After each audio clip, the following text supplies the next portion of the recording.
So there come some times, inevitably, when you realize that you are the creator of everything in your life, that every outer image that you see is just your inner conception and experience outpictured. When you feel heavy and frustrated and stuck and sad because there are these things in your life where you're like, okay, why why is this what I'm seeing?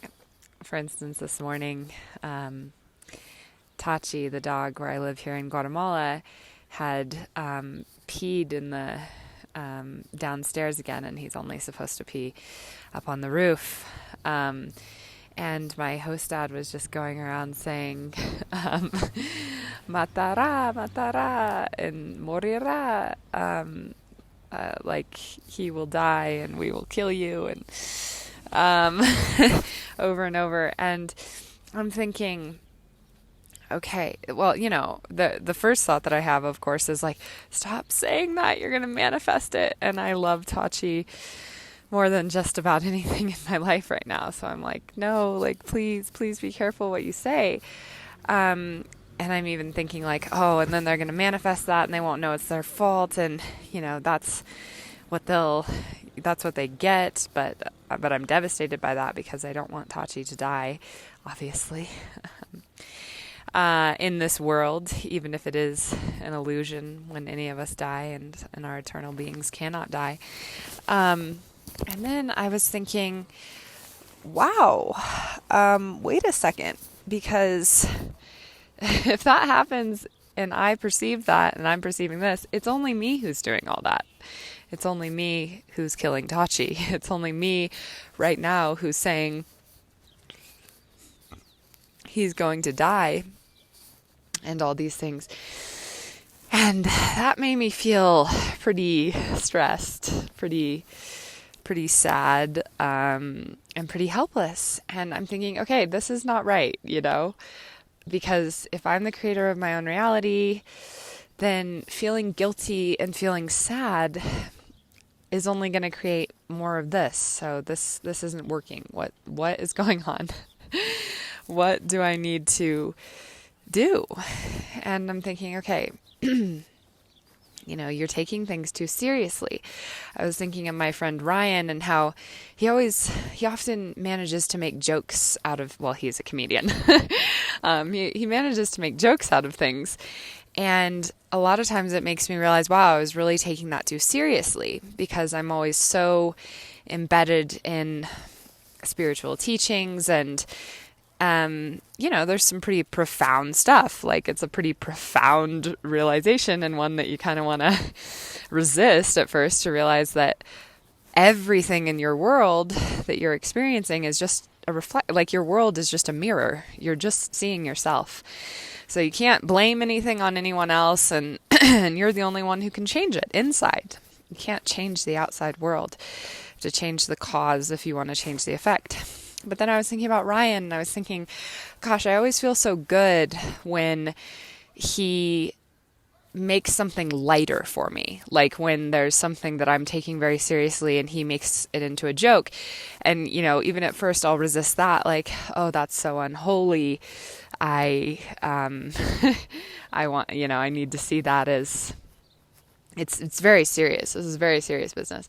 But then I realized, wow, the way this is making me feel, which is the most important thing, the greatest reality of what we're believing is reflected in our feelings. And so, wow, if I'm feeling lighter and happier, actually the word I want to say is, the old use of the word gayer, then there's got to be something to that. That's a good thing. And so as I was washing the dishes, thinking about all this morning, I realized, oh, what would make me feel, so how I need to feel is lighthearted. This isn't heavy.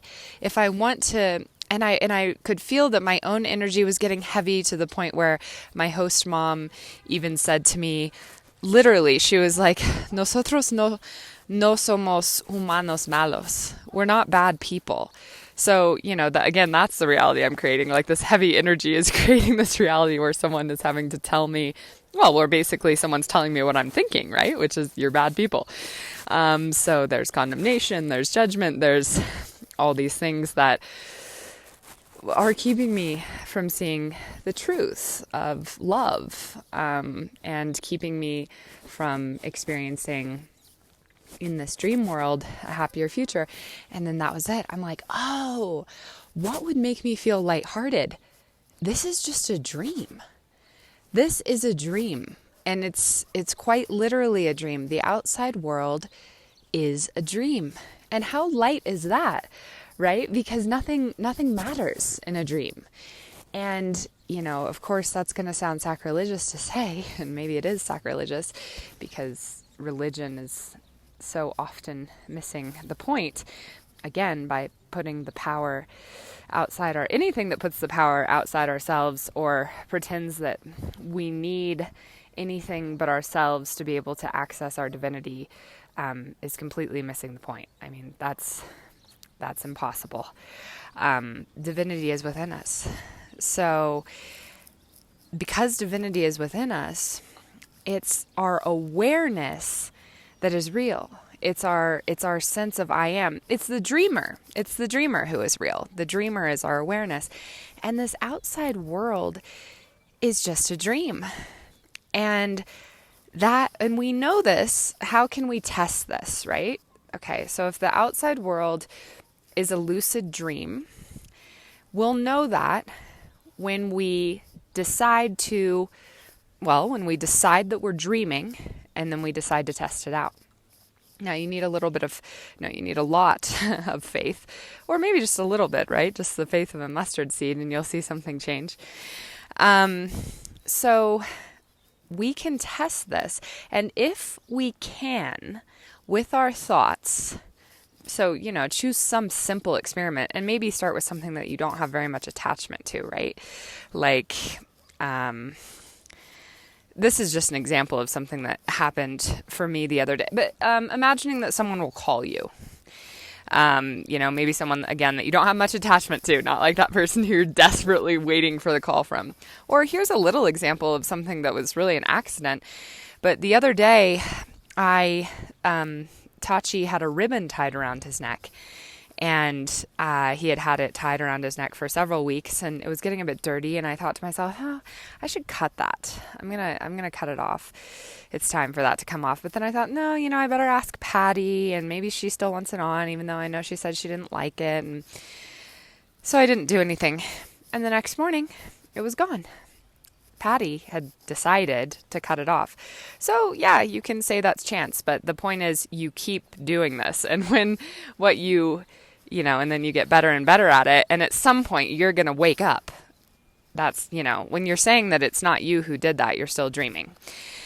So, I encourage you. I mean, we can experiment. We can experiment if we want to see how much power we really have over our reality and see if it's really a dream. So, but this made me feel so lighthearted this morning because it's like, oh, right. Nothing that happens here matters because it's just a dream. So might as well make it as good and lighthearted and wonderful as possible. But when bad things happen, it's just like when you wake up and you're like, oh, thank goodness, that was just a dream. It wasn't real. But same with when good things happen. So, and you almost wish it was real. But eventually we're going to wake up because we are the dreamer. God is the dreamer who is dreaming that he is us. And so if we want to experience this, I mean, I think that dreams in our life are just a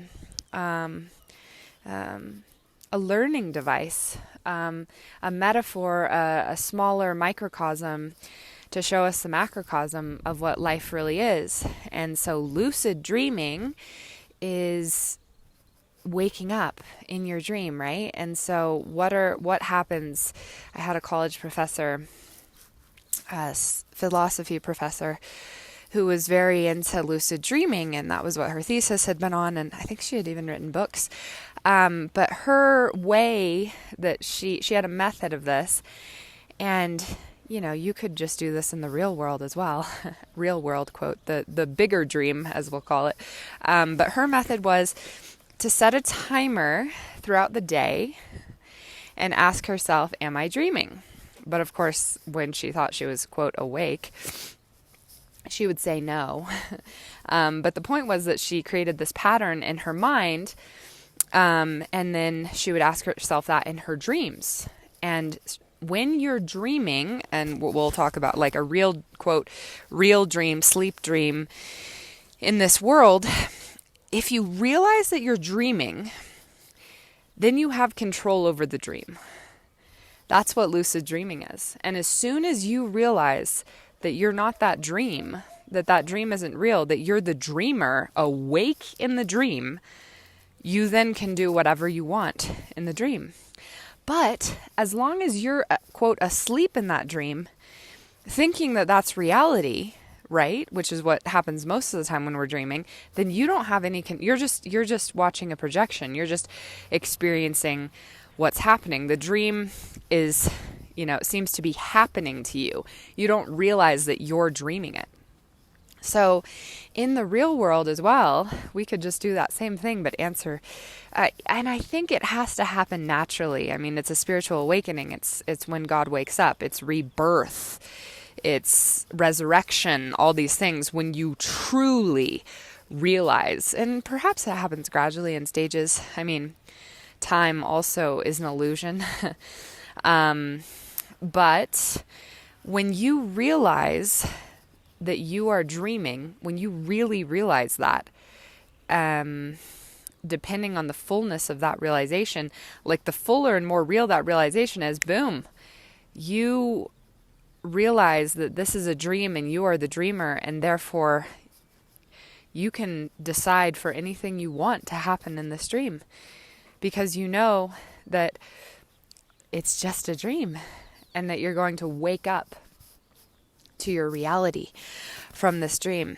So to me, that's very lighthearted, because, and maybe I can begin to use, seemingly bad things that happen as my little timer, my little alarm indicator that this is just a dream.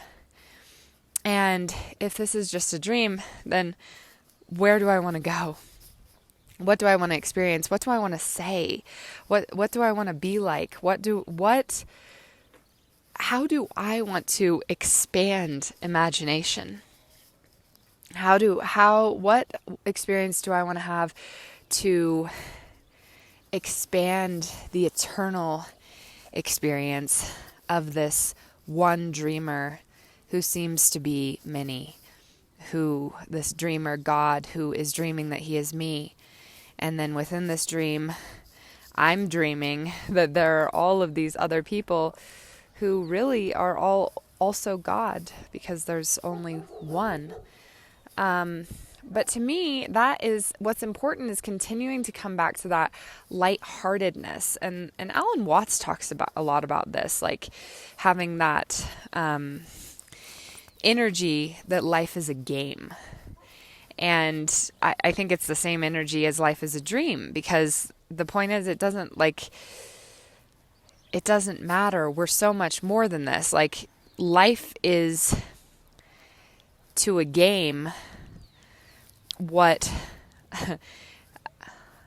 God is to life. And we are God because we are I am. Because I am aware. So I must be God. There is only one awareness, and it's indivisible, despite it seeming to have been divided into many parts in this dream. So to me, to keep coming back to that and realizing, because I'm always projecting, I am the dreamer, so I'm always creating the dream. It's just, am I conscious that I'm creating it or not? And the more that I can come back to that conscious awareness that I am the dreamer and this is my dream, then the more lucid it becomes, and the more I'll be able to see the signs which sleeping I forget. when we're asleep, we forget the seeds that we planted, and then when they blossom in our life, we think, oh, that just happened to me. We don't remember when we decreed that, when we asked for that. But the more conscious I can become, the more lighthearted I can be, the more loving I can be, and thus create a dream that is more light, that is more love. In the end, I believe that brings us to God, closer to God, for this is the Spirit of God. We know that God is love. So the more loving the dream that we're experiencing, the more we must be experiencing God. But also, we know no matter what, not one of us will be left. We will all return. We will all wake up. And when we all wake up, we will all wake up as one. And so at the same time, I'm not sure it really matters what happens, because this is just a dream. Although it's a dream with an objective, which is to expand divine imagination and experience, as Neville Goddard says. But again, to go into all of this mysticism and become heavy in the realizations and the takeaways is to be missing the point. Because if you really realize that you're the dreamer and this is your dream, that's fanciful. That's fun. That's creation time. Let's see what we can do here. This is all just a projection anyway. This is all just a movie we're watching. So what movie would I write? And when something happens that I don't like, that's okay, because it's just a dream.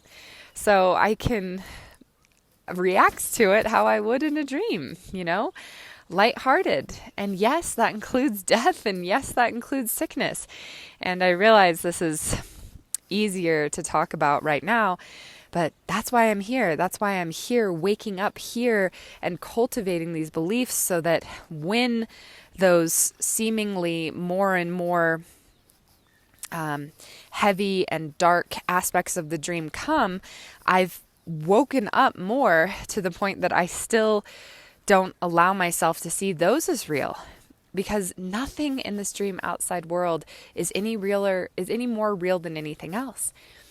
And this is a big point in A Course in Miracles as well. And I never really understood what it was talking about, but I'm beginning to understand it more. And I'm on page about 400 in A Course in Miracles, so on my Kindle. And so I'm maybe about halfway through. So I don't want you to think that I've read all of it yet. I'm in the midst of it. But a point that it makes over and over and over again is that there is no degree of difficulty in miracles.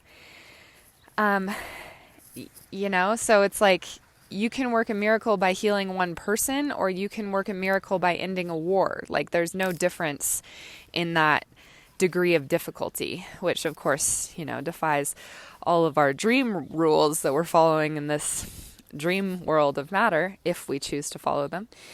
And so I get that now, or I'm getting it more, because what that's saying is nothing is more real than anything else in this dream. It's all a dream. So there's no order of magnitude. That's what it always says. There's no order of magnitude in miracles. And so that's really just saying, there's nothing that's more real than anything else. So however, you are the only one, you, the dreamer, really are the only one who's putting any limitations on yourself, whatever limitations you're dreaming. So if you dream that you can heal one person, but you couldn't heal a nation, then that's just your limitation that you're putting on the dream.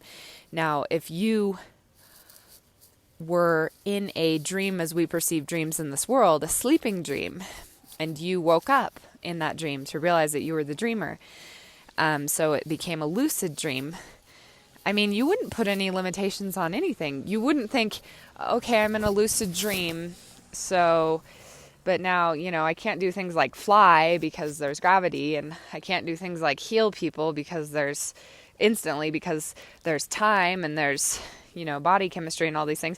No, you would just know that whatever you instantly believed in that dream, whatever you instantly decreed as the lucid dreamer would come to pass.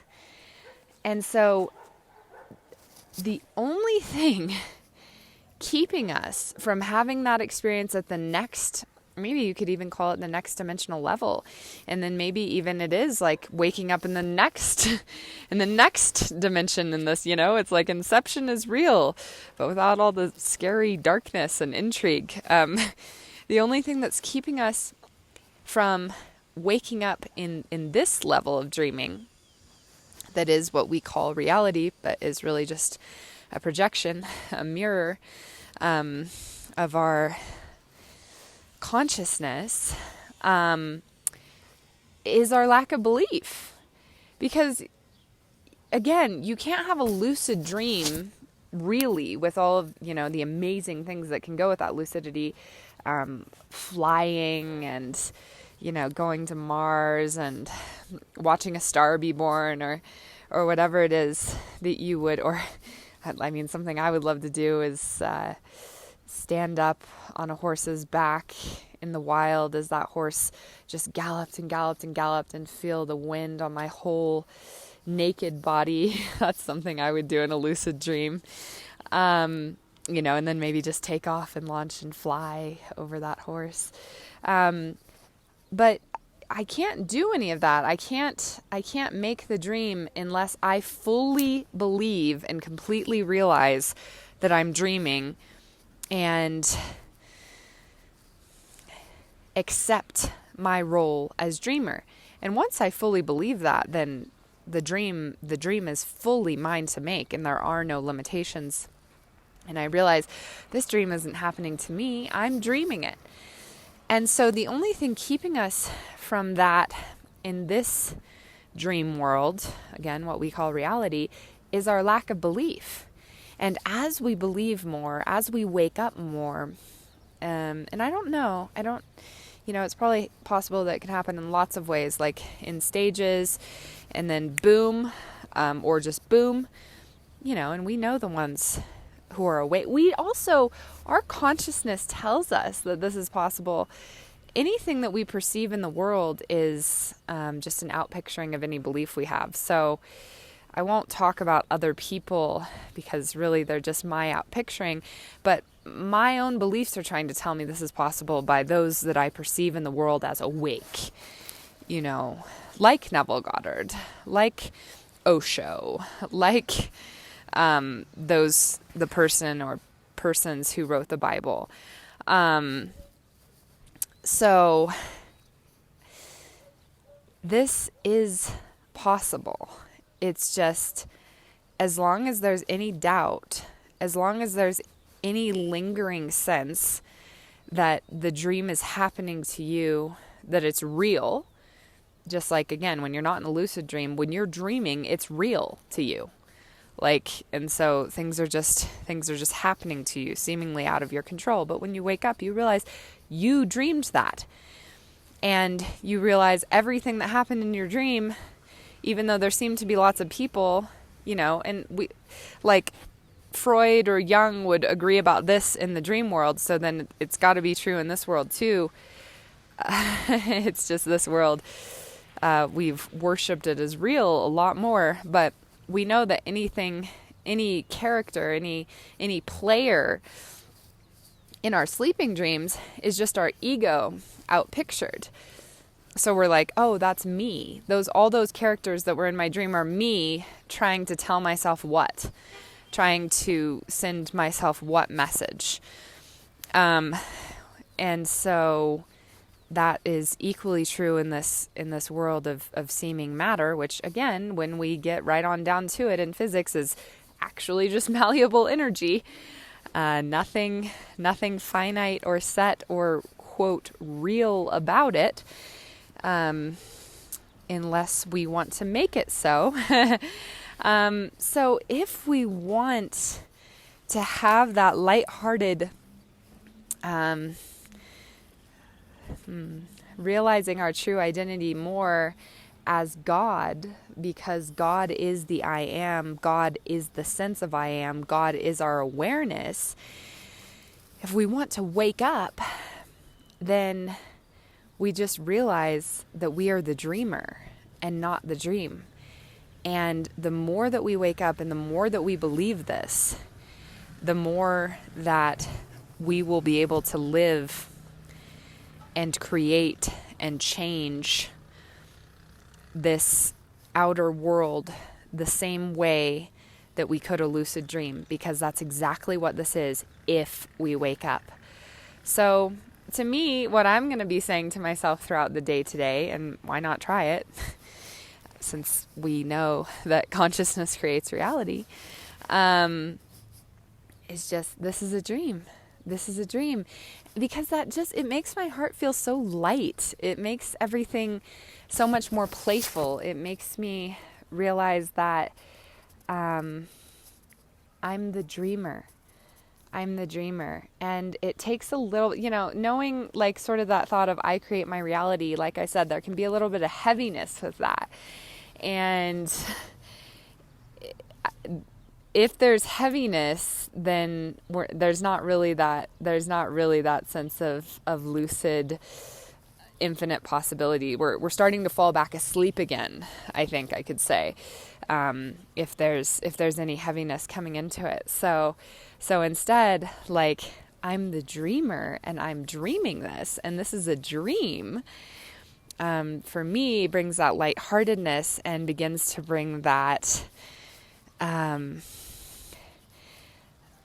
just that sense of playfulness, that sense of playful creation, and that sense of infinite possibilities. Because in a lucid dream, we know we can do and experience anything.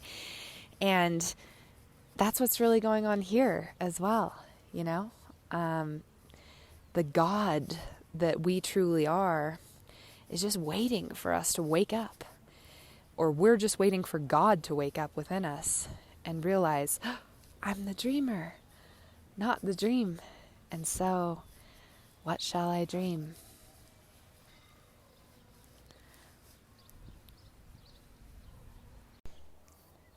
And I think the final step, or the final trick always, is to keep remembering you're dreaming, no matter how good the dream is also.